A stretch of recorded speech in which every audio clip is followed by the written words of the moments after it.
शांत हों, जिनके गुणों के गान में वे वर्धमान महान जिन विचरे हमारे ध्यान। समय सार परमागम की 26वीं गाथा में एक प्रश्न खड़ा किया था कि यदि तुम बार बार कह रहे हो कि शरीर और आत्मा एक नहीं है, यदि शरीर और आत्मा को एक नहीं मानोगे तो आचार्य भगवंतों ने, तीर्थंकर भगवंतों की जो स्तुति देह के आधार पर की है वो सब झूठी हो जाएगी। यहाँ से बात आरंभ हुई थी और 33वीं गाथा पर जाकर खत्म हुई थी। एक प्रकरण, इस प्रश्न का उत्तर आचार्य ने दिया था कि नहीं ऐसी कोई बात नहीं है, तुम ऐसा प्रश्न इसलिए करते हो कि तुमने नए चक्र नहीं पढ़ा है। ये बात जो मैं बोल रहा हूँ उसमें लिखी है, नए विभागो अनभिज्ञोसी, नए के विभाग से तुम अनभिज्ञ हो, इसलिए तुम ऐसा प्रश्न करते हो। ऐसा कोई खतरा होने वाला नहीं है। और उसका सीधा सच्चा उत्तर उन्होंने ये दिया था कि ये जो देह और आत्मा को असद्भूत व्यवहार नए से जिनवाणी में भी एक कहा है। कौन से असद्भूत व्यवहार नए से? अनुपचरित असद्भूत व्यवहार नए से, जिनका जीवन भर का साथ होता है ना, जिन संयोगों का, उनमें अनुपचरित असद्भूत व्यवहार नए लगता है। तो ये असद्भूत व्यवहार नए से ये दोनों एक हैं। तो जो भगवान की स्तुति शरीर के आधार पर की जाती है वो इस असद्भूत व्यवहार नए से सच्ची है। यहाँ कहाँ चक्कर है?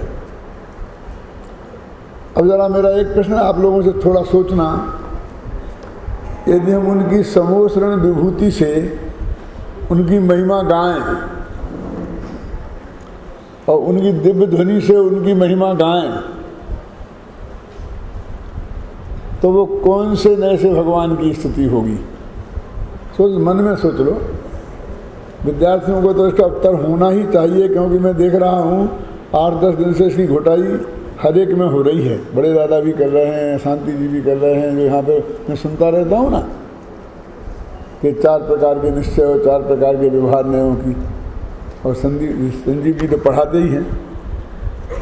तो ये यदि मैं ये कहूँ कि आपकी दिव्य ध्वनि खिड़ती है, आपके समोषण की इतनी रचना हुई, तो वो कौन से नए से स्थिति होगी? तो वो होगी उपचरित असद्भूत व्यवहार नए से।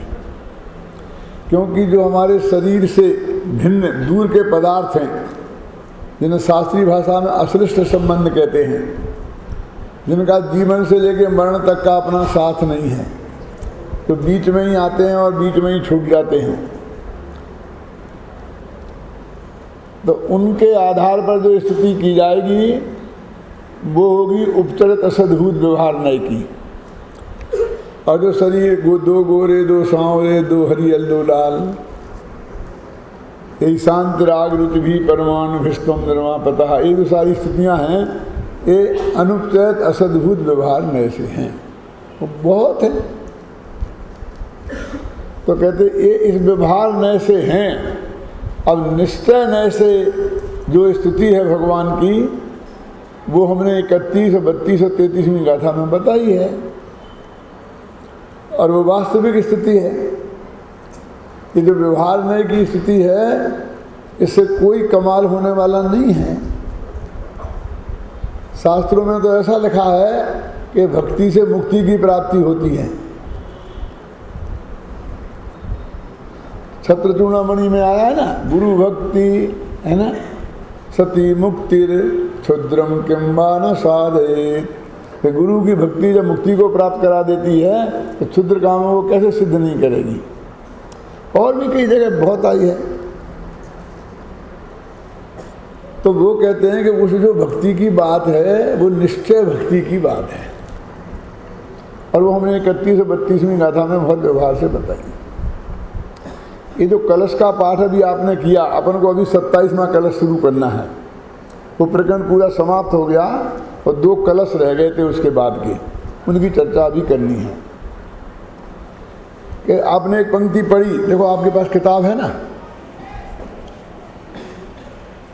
परमार्थ से स्तवन है चिद्भाव का ही अनुभवन, परमार्थ से तो भिन्न ही है देह अर चैतन्य घन, है ना। माने वो जो 3 गाथाओं में इतनी लंबी चौड़ी बात करी, गे गायक शंकर दोष का प्रभाव, भाव भाव शंकर दोष का प्रभाव, भाव भावक भाव का अभाव, पहले नंबर की निश्चय स्थिति, दूसरे नंबर की निश्चय स्थिति, तीसरे नंबर की निश्चय स्थिति, उनकी डिटेल में अब नहीं जाऊंगा। उनको उन्होंने 2 पंक्तियों में यहाँ कह दिया कि निश्चय से स्थिति क्या है। देखो, परमार्थ से है स्तवन, इसमें तो कुछ कहा ही नहीं है। ये कहा है कि परमार्थ से स्तवन है, स्तवन की बात बताई नहीं क्या है कि निज भाव का ही अनुभवन, अपने भगवान आत्मा का अनुभव ही वास्तव में निश्चय स्थिति है। परमार्थ से तो भिन्न ही है देह अर चैतन्य घन, चैतन्य घन आत्मा और अब शरीर वास्तव में तो जुदे ही जुदे हैं। तो फिर देह की स्थिति से निश्चित रूप से आत्मा की स्थिति नहीं हो सकती है। तो इन 2 पंक्तियों में उस पूरे प्रकरण का उपसंहार कर दिया। ये तो मैंने हिंदी में पढ़ के सुनाई है, जो संस्कृत में है। एकत्वं व्यवहार तो न तु पुनः कायात्मनो निश्चयात् नुस्तोत्रं व्यवहार तोस्ति वपुषा स्तुत्यानता तत्तुतः स्तोत्रं निश्चयस्तश्चितो भवति चित् स्तुत्यैव सैवं भवेत् नातस्तीर्थं पुरस्तवोत्तर बलात् एकत्व आत्मांगयो। कि ये जो है ये व्यवहार से एकत्व है और निश्चय से एकत्व नहीं है। भाषा तो बिल्कुल एक सी है ना, कि व्यवहार से एकत्व है और निश्चय से एकत्व नहीं है। तो हमारे 2 नए हैं, लेकिन इन नयों में वजन होता है। और अभय कुमार जी ने और संदीप ने बहुत पढ़ाया आपको यहाँ कि वजन कैसे है। जो मैंने उदाहरण दिया ना नए चक्कर में, कि एक ऑफिस में 4 कर्मचारी हैं और चारों की बात उसमें चलती है। चपरासी की भी कम नहीं चलती है। वो चाहे तो आपके गेट के अंदर ही आपको नहीं आने दे चौकीदार, दादा आंकड़ा टुकड़ी करी तो नहीं आने देगा। फिर साहब से तो जब मिलोगे तब मिलोगे ना। सबकी चलती है ना, चपरासी की भी चलती है, क्लर्क की भी चलती है, और समझ लो ऑफिसर की भी चलती है और मालिक की भी चलती है। लेकिन इसमें हर एक की बात का वजन अलग अलग है। और बात का वजन कैसे नापें कि चपरासी ने जो बात कही वो गलत है, ऐसी बात नहीं है। चपरासी से कह दिया कि किसी को भी अपरिचित व्यक्ति जिसके पास पास नहीं हो उसे अंदर मत आने देना, तो वो तो नहीं आने देगा। वो गलत नहीं है, ऑर्डर उसे मिला हुआ है। ख्याल में आई ना। अब आप कौन हैं, अब होगे जो भी होगा। लेकिन फिर भी यदि वहाँ से क्लर्क ने देख लिया कि कोई हमारे विशिष्ट अतिथि आ रहे हैं और चौकीदार ने गेट पर रोक दिया है और वे आने की कोशिश कर रहे हैं और वो आने नहीं दे रहा है, क्यों? तो आएगा, ठीक, आने दो आओ साहब, पधारो पधारो पधारो। तो चौकीदार नहीं कहेगा कि नहीं मेरे को तो साहब का ऑर्डर है, किसी को नहीं आने देना। आप कौन होते हैं मेरे बीच में बोलने वाले हैं? क्यों? वो जो उससे ऊपर का है तो उसकी बात में वजन ज़्यादा है, तो वो उसका निषेध कर सकता है। लेकिन वो क्लर्क किसी को मना कर रहा हो और फिर वो चपरासी कह दे कि नहीं आने दो, ऐसा नहीं हो सकता, है ना ऑफिस की मर्यादा।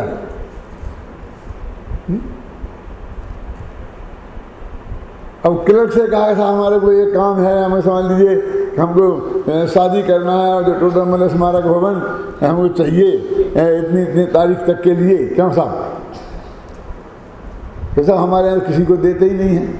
नहीं, पहले तो हमारे यहाँ आए थे, मेरे एक शादी में आए हो गए साहब, अभी तो 2 साल से नक्की हो गया कि किसी को नहीं देने का। क्यों? और यदि ऊपर से जो साहब बैठे हैं वो देखेंगे ये तो कलेक्टर साहब हैं, तो मना भी करेंगे तो सभ्यता से करेंगे ना। नहीं ठीक है ठीक है, चुप रहो तुम, चुप रहो, ठीक साहब इधर पधारो, इधर पधारो। तो कहेंगे क्या कह रहे साहब, आपने नियम पास किया, ट्रस्ट में पास किया, हमको बहुत कड़काई से ऑर्डर दिया किसी को ये नहीं करने ना, और आप कैसे होते, कह सकता वो हैं? और वो आएगा, वो समझाएगा कि साहब ऐसे बहुत परेशानी होती थी, और हमारे यहाँ तो धर्म का मंदिर की जगह है, यहाँ पर लोग ऐसा खाते पीते थे और पान भी खाते थे और दीवार पर थूक देते थे, तो हमने नक्की कर लिया, इसलिए दिक्कत की बात है, इसलिए वो बस, और कोई बात नहीं है। वो समझता नहीं है, क्या नहीं समझता वो भी तो यही कह रहा था ना क्यों? आपने मुझे मूर्ख बता दिया उनके सामने, क्या चुप रहा, तू मूर्ख है कौन है मूर्ख? तुमने भी तो वही कहा है ना। इतने अंदर से मालिक ने क्या क्या क्या, कौन है कौन है? साहब कलेक्टर साहब पधारे हैं, अरे अरे इधर इधर इधर भेजो, इधर भेजो, इधर भेजो साहब। कि क्या क्या है कि ऐसा है कि मेरी लड़की की शादी है, जो है वो है, और वो सब ये लोग कह रहे हैं कि मना कर दिया, होता नहीं। हाँ साहब मना तो है ही, लेकिन आपके लिए थोड़ी है। क्यों? सबको तो मना ही है, तो आपकी तो बात जुदी है। क्यों? देखो भाई शांति जी, सब कर देना व्यवस्था। मेरे कहने का अर्थ ये है कि उनके 4 में 4 नए जनवाणी में हैं, तो जो उपचय सद्भुत व्यवहार नए है वो चौकीदार है, अनुपचय सद्भुत व्यवहार नए है वो क्लर्क है, उपचय सद्भुत व्यवहार नए है वो ऑफिसर है, और जो अंतिम है समझ लो सबका निषेध करके भाभीओ कहता है वो अनुपचय सद्भुत व्यवहार नए है, तो हर एक के वजन है। तो कहते हैं देह और आत्मा एक है, ये उपचरित अनुपचरित असद्भुत व्यवहार नय का कथन था, और वो चैतन्य एक निश्चय नय है जिसे नयाधिराज बोलते हैं, उसका नाम क्या रखा? मतलब उसके ऊपर कोई सुप्रीम है, 4 ही बताए ना, ऐसे 8 होते हैं, 8 स्टेप हैं क्या?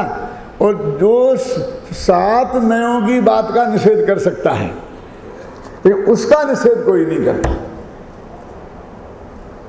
इसलिए उसे नयाधिराज बोलते हैं। तो जो परम शुद्ध निश्चय है कि मैं चैतन्य घन हूँ, तो मैं चैतन्य घन हूँ, ये निश्चय नहीं की बात है ना, देखा ना कि निश्चय से तो एक मैं चैतन्य घन ही हूँ।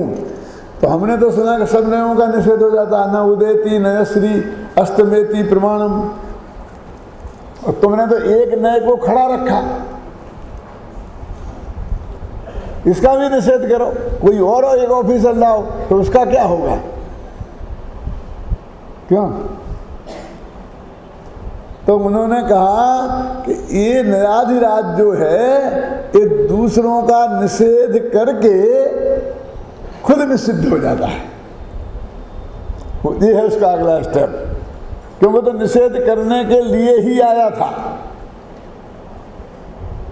क्या?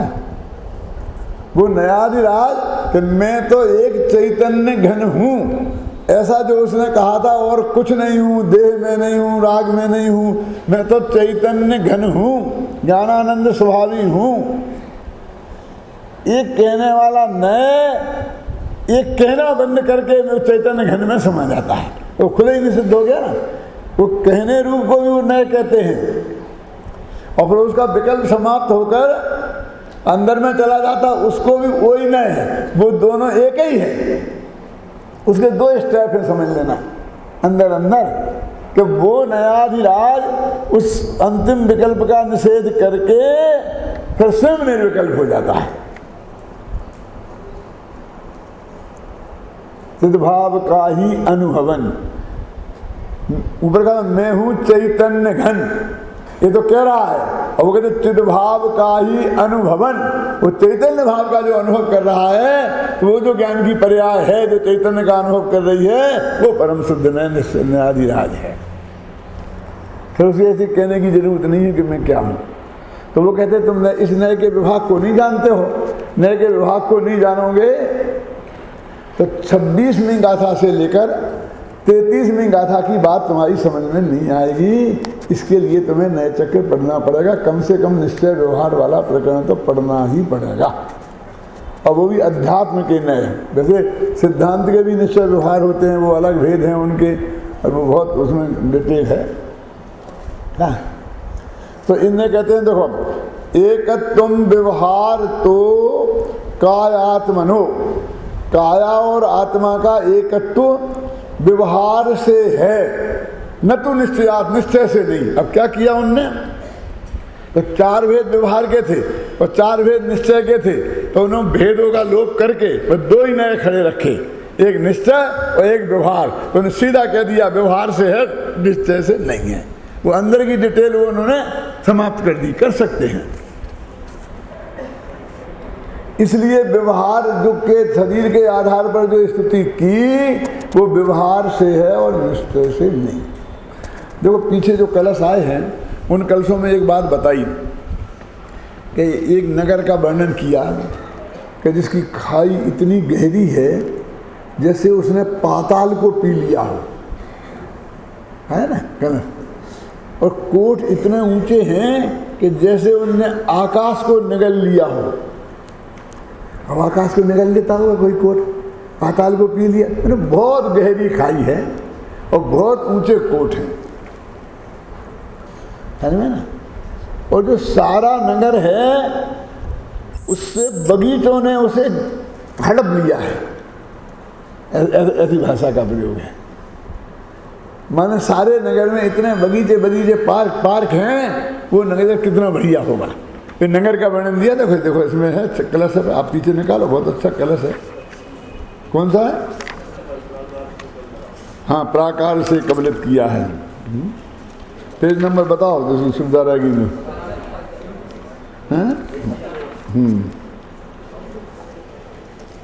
87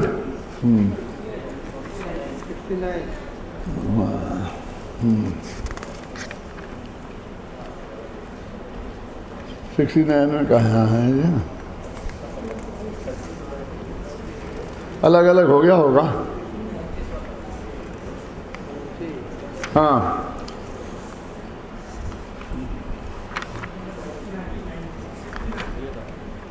ये है पेज नंबर 76 पे है मेरे में। देखो प्राकार, प्राकार माने है कोट, प्राकार से कबलित किया है जिस नगर ने आकाश को, यानी अपने कोट के हाथ बढ़ा करके और आकाश को झपट लिया है। किसने? नगर ने। गोल गहरी खाई से ही पी लिया पाताल को। अक्षयोक्ति अलंकार है।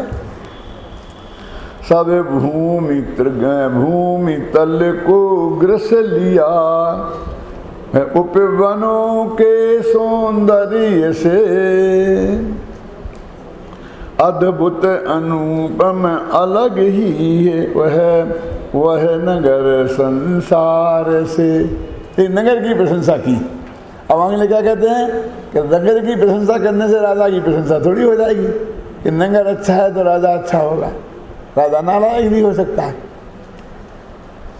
तो कहते हैं भाई साहब ये बात तो आप सच्ची हो कर रहे हो, नगर नगर है और राजा राजा है, लेकिन फिर भी इतनी सुंदर व्यवस्था देखकर ये पता तो लगता है कि इस नगर का राजा कैसा होगा। ऐसा नहीं है। आपके घर की सफाई देखकर आपके घर के लोग कैसे हैं ये पता लगता है कि नहीं। आप मंदिर की सफाई देखकर गांव के लोग भगत लोग कैसे हैं ये पता लगता कि नहीं। ऐसी नगर पालिका की सफाई देखकर नगर पालिका के ऑफिसर कैसे हैं वो पता लगता कि नहीं लगता है। तो एकदम हवा में उड़ाने जैसी बात भी नहीं है क्या। नगर के वर्णन से राजा की प्रशंसा करना ये कोई एकदम गलत तो नहीं है, उस व्यवहार का कोई हेतु है, लेकिन ये भी नक्की है कि वो कम से कम नगर राजा तो नहीं है।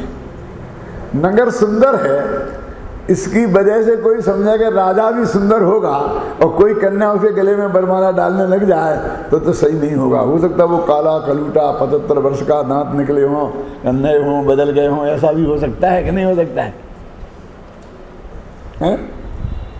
नगर का सुंदर होने से राजा सुंदर, मतलब उसकी शरीर की सुंदरता नहीं हो सकती है, लेकिन उसकी व्यवस्था की शक्ति, उसका प्रशासन, उससे उसकी प्रशासनिक शक्ति का निर्णय होता है, उसके शरीर के सौंदर्य का निर्णय नहीं होता है। अंतर समझ में आएगा नहीं? तो ऐसे ही जो तीर्थंकरों की देह की या समोषण की बात की, देह और समोषण दो क्यों कहा है बोले? एक उपचरित एक अनुपचरित। समोषण उपचरित सद्भुत व्यवहार न है और देह अनुपचरित सद्भुत व्यवहार, दोनों व्यवहार न आ गए। तो उसमें बैठने वाला जो तीर्थंकर होगा वो भी साधारण तो नहीं होगा, इतना तो नक्की है ना, क्योंकि समोषण तीर्थंकरों के अलावा किसी दूसरे के नहीं बनते हैं।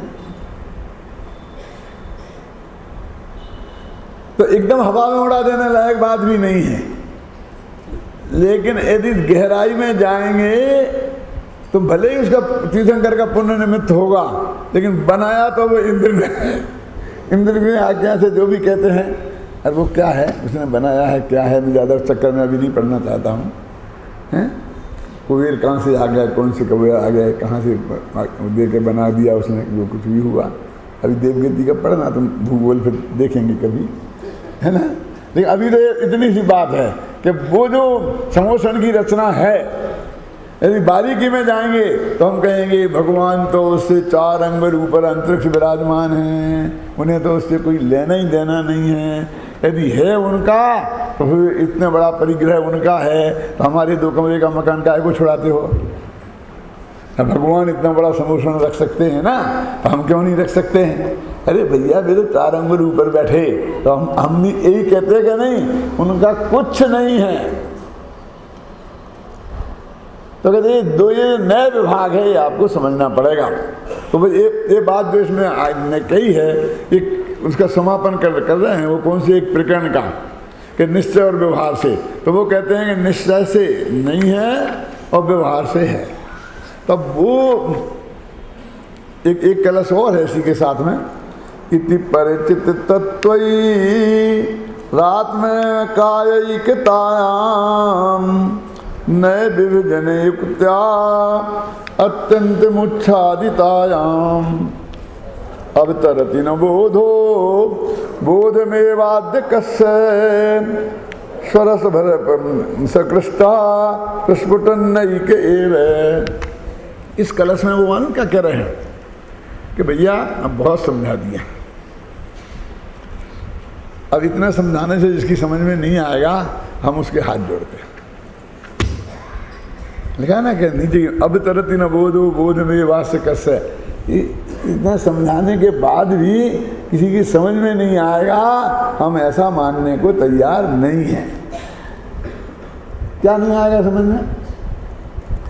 कि परिचित आत्म तत्त्वैकतायाम, आया काया और आत्मा इन दोनों की एकता को और भिन्नता को हमने नए विभाग से इतने बढ़िया बढ़िया समझा दिया है?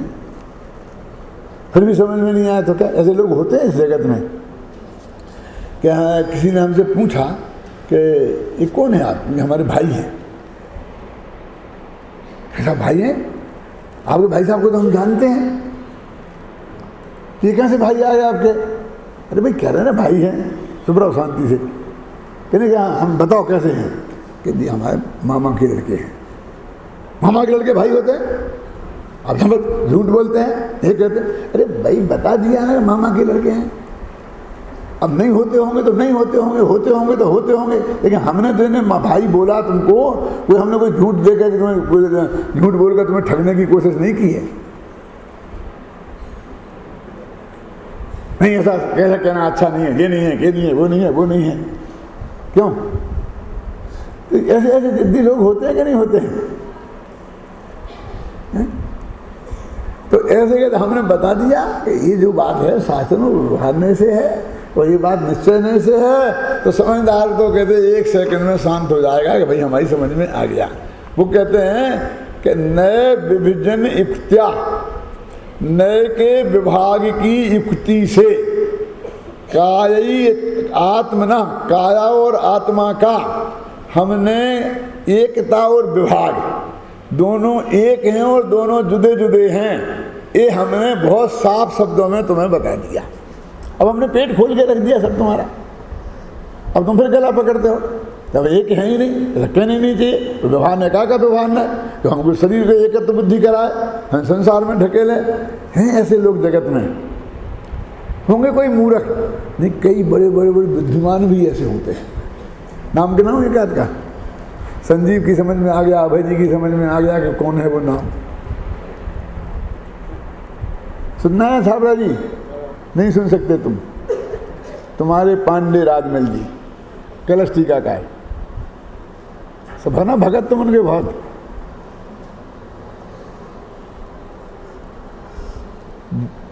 आप लोगों को पता है कि वो पांडे राजमल जी इन दो नयों को नए मानने को तैयार नहीं है, और पंचाध्यायी में इनकी बहुत घुटाई करी उनने। वो कहते हैं काय के नए, शरीर को और आत्मा को एक कहे, वो काय के नए स्त्री पुत्र को भी अपना कहे। इनको एक कहने का क्या प्रयोजन हो सकता है? इनको एक माने संसार में डूबेंगे, नहीं हम नहीं मानेंगे इनको। हम कहते हैं प्रयोजन सदाचार की सिद्धि करना है, अहिंसात्मक आचरण की सिद्धि करना है, ये प्रयोजन है, नहीं हम नहीं मानते। ऐसा कि मत मानो मत। अकेले एक ही है पूरे आगम में, लेकिन बहुत ताकतवर आदमी थे ना, तो बाद के लोगों ने उनका अनुकरण किया ना पहले के ने किया। मैंने नए तक जब लिखा था बहुत स्टडी की, ख्याल में है ना। तो अच्छा तुम्हें बताओ कि ये व्यवहार कैसे चलाओगे कि ये मेरी पत्नी है और ये मेरी पत्नी नहीं है, क्यों? और जीवों की हिंसा नहीं करो, ये व्यवहार कैसे चलाओगे? तुम्हारे उन्होंने क्या जवाब दिया कि वो व्यवहाराभास है ना, उससे चला। तुम्हारा काम तो चला ही नहीं ना, काम तो नहीं चला ना, आखिर तुमको व्यवहाराभास से काम लेना पड़ा है, तो उसको फिर नया ही मान लो ना निर्माणी में। फिर काय को आखिर तुम्हारा काम झूठा नहीं ना क्या? ये बात ऐसी है, देखो बहुत अच्छी जो बात बताता हूँ मैं। एक गांव पूरा जैनियों का हो, इसमें एक भी अजैनी नहीं हो, 1 लाख की संख्या हो, और एक एक बच्चा बच्चा दिगंबर जैन हो, कितना अच्छा होगा? क्यों मनोज जी? मजा आ जाएगा। सोचो जरा, सोचो, पूरा जैनी, एक भी अजैनी नहीं, बिल्कुल शुद्ध आदमी, सब कांजीपंथी। किम्मत पर आए को मानने वाले। एक गांव पूरा, कॉलोनी तो बना ही लेते हैं ना, लेकिन पूरा गांव एक ऐसा हो तो कितना अच्छा रहेगा। अच्छा ठीक हो गया ना, एक नक्की हो गया। अब मैं दूसरा प्रश्न करता हूं, अपने मन में ही जवाब देना। क्यों जी? जैनियों को क्या धंधा करना चाहिए? मुमुक्षुओं को क्यों? मुमुक्षुओं को क्या धंधा? बिल्कुल अहिंसक धंधा करना चाहिए। कपड़े का करे, शराबे का करे, गेहूँ दाल आटा दाल का करे कि नहीं करे? अरे उसमें बहुत हिंसा होती है। खेती करे कि नहीं करे? कि बहुत। बाल बनाए कि नहीं? नाई की दुकान खोले कि नहीं खोलने देनी? क्यों? अरे बहुत मिलते हैं, 100-200 रुपये मिलते हैं। हम दुकान में बाल बनाने जाते हैं, 25 रुपये में बनवा के आते हैं। हमारे बेटे जाते हैं 200 रुपये देते हैं, पोते जाते हैं 1000 रुपये देते हैं। क्या होता है उनके में? क्या होता है? क्या हो जाता है? दादा आप वहाँ चलो कि भैया रहने दो, हाथ जोड़ो। बहुत अच्छा धंधा है, सब विद्यार्थी जाओ, तुम नाई की दुकान खोल लो। क्या तुम्हें शर्म नहीं आती है? नहीं, अब इन जैनियों को नाई का धंधा नहीं करना। धोबी का कि नहीं वो भी नहीं करना, फिर और आगे तो बढ़ नहीं सकता हूँ। सफाई वफाई का धंधा करना क्या नहीं, लैट्रिन बाथरूम नहीं, ये बिल्कुल नहीं करना। तो मैं पूछता हूँ कि तुम्हारा वो जो जैनियों का गांव होगा, वो गांव में ना सफाई होगी, ना किसी के बाल बनेंगे ना किसी के कपड़े सिलेंगे, समझे ना, ना कोई दर्जी होगा, ना नाई होगा, ना धोबी होगा, ना सफाई कर्मचारी होगा। वो तुम्हारा गांव जैनियों का गांव कैसा होगा? अब तुम दोनों बातें एक साथ, जैनियों को ये नहीं करना चाहिए और पूरा गांव जैनी होनी चाहिए। अब कैसी विचित्र इच्छा है, भगवान भी चाहे तो पूरी नहीं कर सकते हैं, अपने भगवान तो करते ही नहीं है। क्या बोलो, अब सोचो, चाहिए सारा गांव जैनी, सब कपड़े भी हाथ से धोने पड़ेंगे, माताओं मैंने को चौका बर्तन भी अपने हाथ से करना पड़ेगा, अमेरिका जैसा, क्यों है? बनाना है अपने घर को नरक। ये क्या बात कर रहे हैं आप, सारा गांव जैनी? तो यदि तुम सारा गांव जैनी चाहते हो तो एक गांव के लिए जिस जिस काम की जरूरत होती है वो सारा काम जैनी कर सकते हैं, ये तुम्हें मानना पड़ेगा। क्या? तभी तो सारा गांव जैनी होगा, तब वो नीट एंड क्लीन होगा, तब सबके कपड़े साफ होंगे, तब सबके बाल बने होंगे। क्यों? सबके लैट्रिन बाथरूम साफ होंगे, सारी सफाई का मेंटेन होगी कि नहीं होगी? तो सारे धंधे जैनी कर सकते कि नहीं, पुलिस में जा सकता है कि नहीं, सेना में जा सकता है कि नहीं? कितनी खतरनाक बात है। उस जैनियों के गांव में यदि वो जैनियों का राज्य हो गया पूरा, तो ऋषभदेव के राज्य में सेना थी कि नहीं थी, भरत चक्रवर्ती के राज्य में सेना थी कि नहीं थी, तो सब अजैनी भर्ती कर लिए होंगे, जैनी तो कोई गया नहीं होगा। सबसे पहले तो उनके बेटे भर्ती थे, भाई भर्ती थे सेना में। राजा तो खुद ही सैनिक हुआ करता था, पांडव सैनिक नहीं थे। तदो मोक्षगामी सैनिक थे कि नहीं थे? बोलिए, सेनापति सैनिक होता है कि नहीं होता है?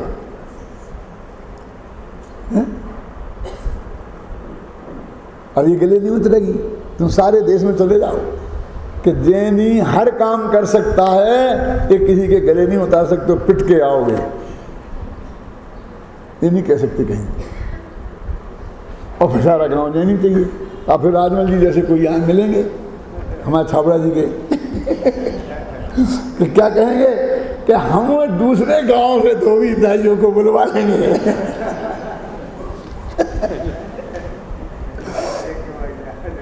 वो हमारी समझ में आ गया कि बहुत अच्छा उपाय है, लेकिन वो दूसरे गांव से रोजीना दूसरे गांव से आएंगे, दूसरे जाएंगे कि फिर उन्हीं गांव से अपने गांव में बसा लोगे उन्हें।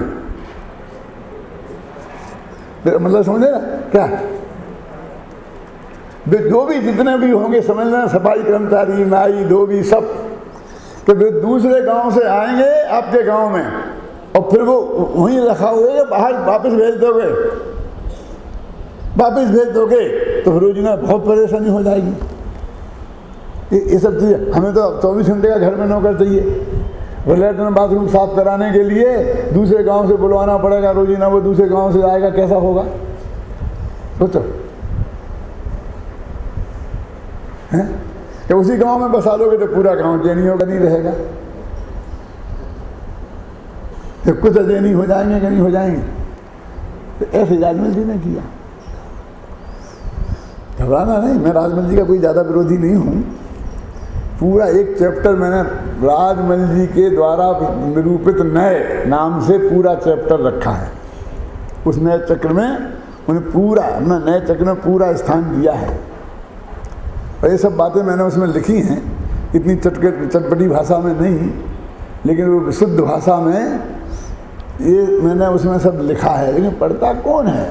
पढ़ने के लिए 2-3 आदमी बहुत है ना हिंदुस्तान में नए चक्र पढ़ने के लिए। अभय जी हैं, संजीव गोदा है, क्यों? और किसी की ड्यूटी लगा देंगे कि तुम पढ़ाया करे, इसको सौंप देंगे, क्या नाम, प्रवीण को, कि तो कल से नए चक्र तुम पढ़ाना, तो ये भी पढ़ लेगा। क्या है, हम हम उसको पूरी तरह से सोचें तो किसी चीज़ को, तो वो आचार्य कहते कि ऐसा नहीं है, ये जिनवाणी के अंदर है न। फिर हमको नहीं था, हमको जिससे पूरी हमारी व्यवस्था नहीं बने और हमें आभासों से काम चलाना पड़े, तो हम तो आभासों के पराधीन हो गए ना। इसलिए उस नए है और उस नए का वजन समझो। अब उसका वजन सिर्फ इतना ही है कि हमारा जीवन शुद्ध सात्विक सदाचारी हो जाए, अहिंसक हो जाए, बस इतना काम उन नयों का है, उनसे लेना। और फिर तात्विक दृष्टि से शरीरों में एक हूँ, स्त्री पुत्र मेरे हैं, ये मत मानना, बस इतनी सी तो बात है। और नए आचार्य कहते हैं नए विभिजन युक्ता अच्छादितायाम मुच्छादितायाम, मैंने नए के विभाग की युक्ति से इस बात को बहुत अच्छी तरह समझा दिया। अब फिर भी किसी की समझ में नहीं आया तो क्या करें?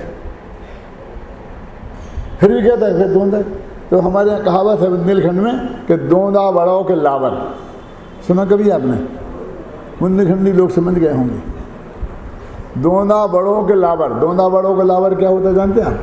लावर माने झूठ बोलने वाला, और दोंदा माने अपनी अपनी चला, किसी की माने ही नहीं, चाहे तर्क युक्ति से कितना सिद्ध आमने सामने रख दो, लेकिन वो माने ही नहीं, उसे बोलते दोंदा। तो उन्हें बड़ा कौन है? समझ में है कि ऐसे बहुत लोग दोंदा होते हैं, यहाँ भी बैठे होंगे, समझे ना। दो व्यक्तियों में शर्त लग गई, किस बात की? कि एक ने कहा कि 2 और 2 4 होते हैं, और दूसरे ने कहा कि 2 और 2 5 होते हैं। झगड़ा हो गया। झगड़ा हो गया तो शर्त लगाओ कि जिसकी बात सच्ची निकलेगी, कि तेरी बात सच्ची निकलेगी तो मैं अपनी पत्नी तेरे को दे दूंगा, और मेरी बात सच्ची निकलेगी तो तेरी पत्नी को मैं ले लूँगा। शर्त लगा दी। होंगे पांडव जैसे होंगे ना, कोई पांडव लोग लगा सकते थे, अपनी पत्नी को जुए में हार सकते थे शर्त पे, तो उसमें कोई पांडवों की कमी थोड़ी होगी। अभी सभी पांडव मोक्ष थोड़ी चले गए। क्या शर्त लगी कि पत्नी दे देंगे? तो वो आया, वो दोंदा टाइप का आदमी था, एक दूसरा लावर था, एक दोंदा था। उसने कहा कि आज देर कहाँ हो गई? अरे उससे झगड़ा हो गया। किस बात में झगड़ा हो गया? कि वो नालायक कहता 2 और 2 4 होते हैं, और मैंने कहा कि 2 और 2 5 होते हैं। शर्त लग गई। क्या शर्त लग गई? कि यदि तेरी सत्य निकलेगी तो मैं अपनी पत्नी तुझे दे दूंगा, और दे लग गई। तुमने बहुत बड़ी गलती की, अब तुम हार गए मुझे, अब मुझे तुम्हारा घर छोड़ के जाना पड़ेगा, क्योंकि तुम्हारी बात तो बिल्कुल गलत है। 2 और 2 5 होते ही नहीं, कौन मानेगा? तुम हार जाओगे और मैं तुम्हारे, कितना क्यों चिंता करती है तुम? मैं हारने वाला नहीं हूं। क्यों? कि सब लोग कहेंगे कि 2 और 2 4 होते हैं, तो कैसे नहीं मानोगे? कि उनके कहने से क्या होता है, मानूंगा तो मैं, जो कहेगा कह दूंगा उसने घूस खा ली तुमने उसकी, तुम उसके पक्ष में हो गए। जो कहेगा मैं उसको उसके खाते में डाल दूंगा, मानूंगा नहीं अंत तक। हारूंगा तो तब समझ गए? दोनों हमारे को 100 पंडित कहते हैं, 1000 से कहलवा दो, लेकिन जो कहते हैं कि मैं तो नहीं मानूंगा, साथ में निकाल के बता दो, क्योंकि मैं तो नहीं मानूंगा साहब। अब आप समझ में आ गया दोना बड़ा के लाभर। अरे तर्क युक्ति से आगम के प्रमाण से मानना पड़ेगी ना बात। आचार्य यहाँ एक कह रहे हैं कि भाई मैंने तो जितनी ताकत थी समझा दी, और तेरी समझ में नहीं आए, अब मैं तेरे से हाथ जोड़ता हूँ। मैं तो नहीं, जिनकी समझ में नहीं आता उन्हें समझा सकता हूँ, ये दोनों को मेरी समझाने की ताकत नहीं है। देखो छंद पढ़ते हैं। इस आत्मा अर देह के कातु को नए युक्ति से, मेरे मूल ही जब कर दिया तत्वज्ञ मुनिवर देव ने। तत्वज्ञ मुनिवर जो थे उन्होंने नए से, युक्ति से, आगम से इस बात को बिल्कुल साफ कर दिया है ना, यदि भावना है भाव तो फिर क्यों नहीं सद्बोध हो। यदि तेरी पवित्र भावना है, बेईमानी तेरे मन में नहीं है, हार करके भी जीतने की इच्छा है, तो हम तेरे तेरी भावना भव्य है, तो क्यों नहीं सद्बोध हो। फिर तो सद्बोध तेरे को ज्ञान होगा ही होगा। भावोल्लसित आत्मार्थियों को नियम से सद्बोध हो। जो भावोल्लसित आत्मार्थी हैं, अरे वे तो आंख में आंसू लाके बड़ी पवित्रता से कहें आपकी बहुत कृपा, जो आपने हमें समझा दिया, आज तक तो हम ऐसा समझते थे, वो तो इस तरह से अनंत उपकार मान के स्वीकार करेंगे। और बाकी जो स्वीकार नहीं करेंगे, इत्तलम, उनसे हम कोई बात नहीं कहते हैं। एक जगह तो ऐसा लिखा अमृतचंद्र ने, इत्तलम अलम इति प्रपंचे ने, कहाँ लिखा? 81 का था, 82 का था, मैंने लिखा कहाँ लिखा? प्रवचन सार की 80, 81, 82 गाथा में लिखा है अलम अलम इति प्रपंचे ने। ज़्यादा प्रपंच करने से कोई फायदा नहीं है। प्रपंच का अर्थ तो आप सब लोग जानते ही हैं ना। वो बहुत आदमी बड़ा प्रपंची है, कुछ ना कोई प्रपंच करता ही रहता है शांतिलाल जी, लेकिन जो आप जानते हैं वो अर्थ नहीं है यहाँ। प्रपंच माने होता है विस्तार। क्या? अब अधिक विस्तार में जाने से क्या फायदा है, क्योंकि हमारी जितनी ताकत थी वो हमने बता दिया। एक जगह ऐसा लिखा है कि हमने जिसकी समझ में आना होगा इतने से ही आ जाएगा, और जिसकी समझ में नहीं आना है तो इससे 100 गुना करें तो भी नहीं आएगा, सर्वज्ञ परमात्मा आ जाए तो भी नहीं आएगा। कि देखो साहब, तुम अपने साथ सर्वज्ञ परमात्मा को मत लपेटो। ऐसी क्या बात है? सर्वज्ञ हो रहा तो भी नहीं होगा? नहीं, ये बात ये ठीक नहीं, सर्वज्ञ को मत लपेटो तुम। लेकिन हम कह रहे हैं ना, केवल ही आगल रहेगा कोरो, केवली के हाथ जाकर के कोरे आ गए। ऐसे लोग ही नालायक लोग हैं जगत में। कहाँ है? कौन सा गांव बता? कहाँ है? तुम आज तक क्यों नहीं गए? हम आज तक कोई समोसा में नहीं गए होंगे। कई दफे घूमे आए हम भी। अरे और कोई नहीं है, वो हम तुम में ही हैं जो यहाँ मौजूद हैं वो। क्योंकि समझ में समझने से आता है, समझाने से नहीं आता।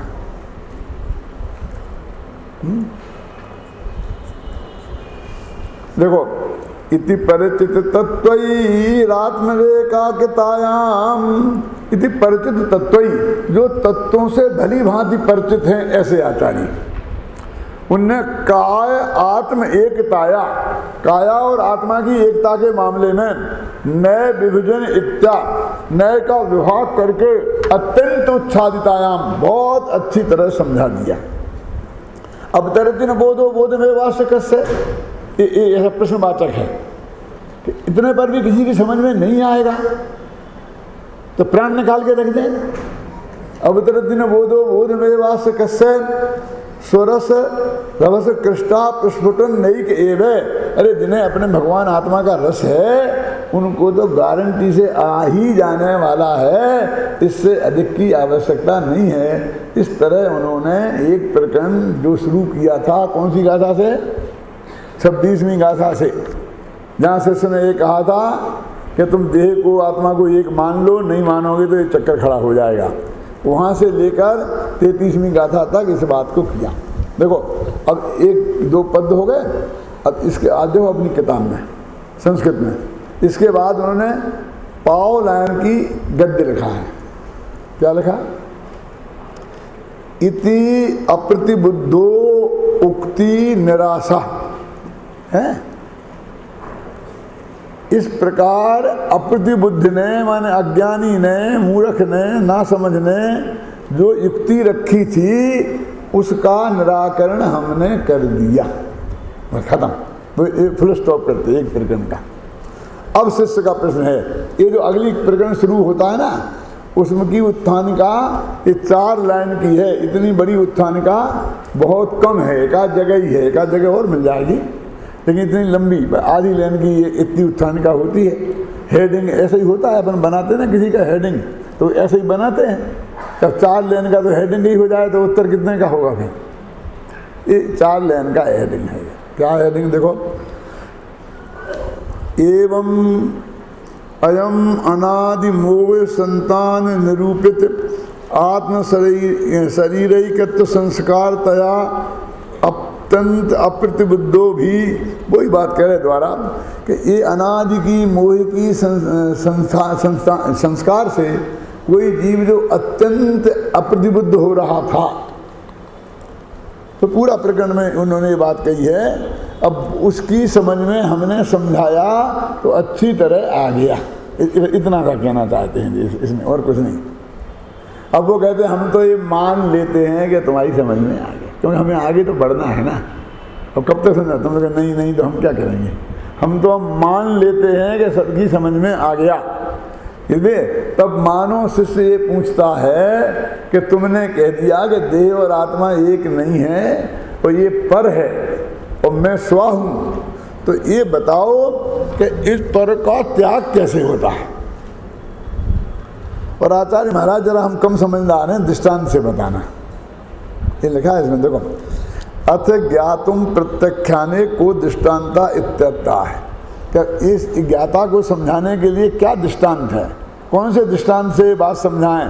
हमें जरा दृष्टांत से समझाना, इससे हमारी समझ में आ जाए। लोग हिंदी पढ़ते हैं इसकी। इस प्रकार यह अज्ञानी जीव अनादिकालीन मोह की संतान से निरूपित आत्मा और शरीर के एकत्व के संस्कार से अत्यंत अप्रतिबुद्ध था, है ना। अब वह तत्व ज्ञान रूपी ज्योति के प्रकट होने से नेत्र के विकार की भांति पलट रूप आवरण कर्मों के भली भांति उघड़ जाने से प्रतिबुद्ध हो गया और अपने आप को स्वयं ही साक्षात दृष्टा जानकर सिद्धांत कर उसी का आचरण करने का इच्छुक होता हुआ पूछता है कि आत्मा को अन्य द्रव्यों से प्रत्याख्यान क्या है, कृपया दृष्टांत सहित समझाइए। इतनी बड़ी स्थानिका है। उन्होंने स्थानिका में लंबाई में कुछ नहीं है, सिर्फ यही बताया कि हमने इतना समझाया तो उसकी समझ में आ गया। देखो इसमें उदाहरण क्या क्या दिया है? आँख का दिया है। आँख में विकार हो, विकार हो माने मोतियाँ बिंद, काला हो पीला हो जो भी होता है ना, कई तरह का होता है ना, काला मोतियाँ होता है, सफ़ेद होता है, तो आ गया हो। अब आँख तो अंदर बिल्कुल ठीक है और मोतियाँ बिंद आ गया, तो जब मोतियाँ बिंद वाले का ऑपरेशन होता है तो अभय जी उसको ऐसा दिखता है एकदम 100 गुना अच्छा दिखता है, उजेला दिखता है। तो आप उस डॉक्टर लोग उसको काला चश्मा देते हैं और उसको कहते हैं आँख धीरे से खोलना, एकदम नहीं खोलना, उसको एकदम बर्दाश्त नहीं होता, इतना उजेला दिखता है। तो मेरा ताज़ा मामला है, ये साल भर पहले ही मैंने किया ना। ऐसे यानी हमको धीरे धीरे क्या होता है, कम दिखने लगता है ना, तो हम समझते सबको ऐसा ही दिखता है, इसलिए हम कुछ चिंता नहीं करते। जब हमको जब रास्ता ही दिखना बंद हो जाता है, 1 के 2 दिखने लगते हैं, सीढ़ियों पे उतरना भारी हो जाता था कि अब काम नहीं चलेगा, तो वो हम तो समझते इतना ही दिखता था, और जब वो खुलता है तो बहुत ज़्यादा एकदम हो जाता है। तो कहते हमने जो समझाया तो मानो उसके आँख का मोतियाँ बिंद का हमने ऐसा निकाल दिया, ऑपरेशन कर दिया आचार्य ने, तो एकदम उजेला हो गया, भगवान आत्माओं के दर्शन हो गए उसे। तो ऐसा शिष्य का उदाहरण दिया है। अब पुराने ज़माने में, अभी तो भूल गए, लाख रुपया इसमें खर्च हो जाता सिर्फ मोतियाँ निकालने में। पुराने ज़माने में ना तो किसी के पास पैसा था ना कोई निकालने वाले थे, लेकिन ऐसे लोग आते थे कि ऐसा वो कुछ सलाई सी होती थी और उस सलाई से ऐसा उसको लेकर ऐसा उस पर ऐसा करके और निकाल लेते थे। वो ऑपरेशन हो गया था। अब वो सारे एंटीबायोटिक्स का चक्कर है, बाकी साफ करके ला कर वो निकाल देता था और सब लोगों को दिखने लगता था। और वो ऐसे वातावरण में रहते थे कि उनको कोई असर पड़ता ही नहीं था, इन्फेक्शन होता ही नहीं था, उसी वातावरण में रहे हैं। तो हमारे पिताजी एक किस्सा सुनाते थे, तो पिताजी के भी एक चाचा जी थे, मैं समझना सच्ची घटना है जो पिताजी ने सुनाई है मुझे। तो उनके आँख में ऐसा हो गया था, तो वो आया ऐसे ही आदमी तो वो क्या कहते थे कि क्या लगेंगे 2 रुपया, उस जमाने में 2 रुपया। तो वो ये कहते थे कि तुमको दिखने लग जाए तो देना, और नहीं दिखने लग जाए तो मत देना। तो वो क्या करते थे कि ऐसा करके, ऐसे घड़ी करके, और कहते बोलो देखो दिखता कि नहीं दिखता, वो कहे दिखता, तो फिर 2 रुपया कि हाँ, तो वो निकाल देता। और कुछ वो ऐसे थे कि दिखता कहूँगा तो पैसे देना पड़े, निकल तो गया ही है, समझ गए ना। और नहीं दिखता कहूँगा कि मुझे नहीं दिखता है तो 2 रुपये देने से बच जाऊँगा, क्योंकि शर्त ये है कि दिखेगा तो 2 रुपये देने पड़ेंगे। वो कोई नहीं, मेरे पिताजी के चाचा जी तो उसने किया और कहा दिखता, उन्हें दिखता था कि नहीं दिखता तो उन्होंने सोचा तो फिर जी अच्छी तरह सोच लो, तुम्हें दिखता है, तुम झूठ बोल रहे हो कि नहीं दिखता भैया, नहीं दिखता भैया, तो नहीं दिखता। तो उसने पैसा लेके बिल्कुल द्वारा वैसे का पैसा उसको कर दिया, ओके जाओ, नहीं दिखता तो जाओ, अब हमारे बस की नहीं है। फिर उनने बहुत मनाया कि 2 के 4 रुपये ले लेना लेकिन वो भी डॉक्टर था, अकड़ गया, अब तुम अंधे ही रहो जिंदगी भर, है ना। तो आचार्य कहते 99% तो लोग ऐसे होंगे कि हम ऑपरेशन कर देंगे तो उनको बराबर ऐसा दिख जाएगा, लेकिन कुछ नालायक ऐसे भी होंगे कि तब भी वे दोनों टाइप के कि हमें तो नहीं दिखता, हम तो नहीं मानते, हम तो नहीं मानते। तो उनमें ज़्यादा माथा खराब नहीं करना। आचार्य कहते हैं हम तो ऐसे शिष्यों को ही लेते हैं, कैसे को कि हमने जो समझाया है उनकी जैसे मोतियाबिंद का ऑपरेशन करते हैं और एकदम उधेरा दिखने लगता है, मानो उन्हें ये बात हाथ पे आंवले जैसी दिखाई देने लग गई कि आत्मा जुदा है और शरीर जुदा है। ये लिखा है इसमें, जो पढ़ो आप, मैं जो कह रहा हूँ जो क्या,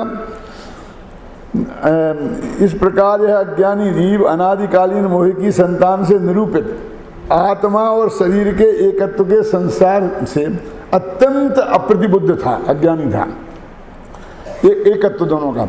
अब जब तत्व ज्ञान रूपी ज्योति के प्रकट उदय होने से नेत्र के विकार की भांति, है ना, पटल रूप आवरण कर्मों, जैसे नेट का वो विकार का पटल खत्म हुआ ना, ऐसे ही आवरण कर्मों का विकार वो मोतियाबिंद जैसा ऑपरेशन हो गया, कहते हैं।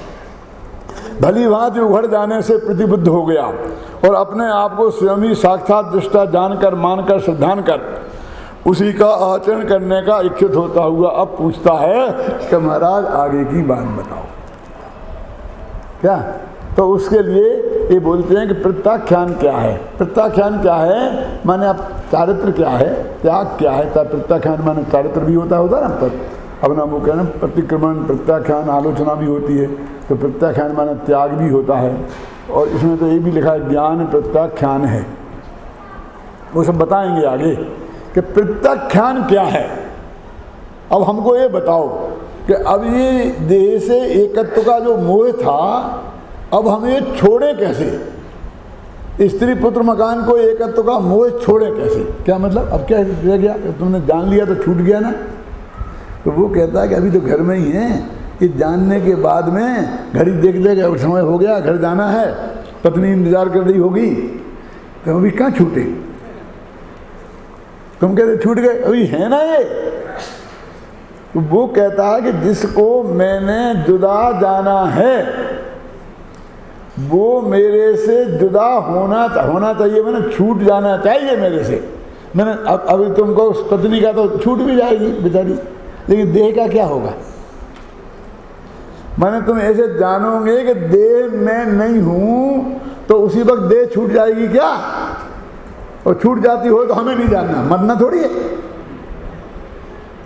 क्यों। तो वो देह का प्रत्याख्यान क्या है, ये शिष्य का प्रश्न है। उत्तर बता दूं 1 सेकंड में, फिर मजा नहीं आएगा कल के प्रवचन में। हवरा जी, अरे कहते अब रह क्या गया छोड़ने को हैं, समझ गया ना। अदालत में तलाक की अर्जी दे दी और तलाक मंजूर हो गई। अब साहब हम अपनी पत्नी को छोड़े कैसे, अब क्या रह गया छोड़ने को है? अब तो काल पाकर छूट जाएगा, अब तो सब अपने आप हो जाएगा। तो तूने इसे जुदा जान लिया तो छूट गया, ऐसा जवाब है इसमें। ज्ञान प्रत्याख्यान है, आएगा कल।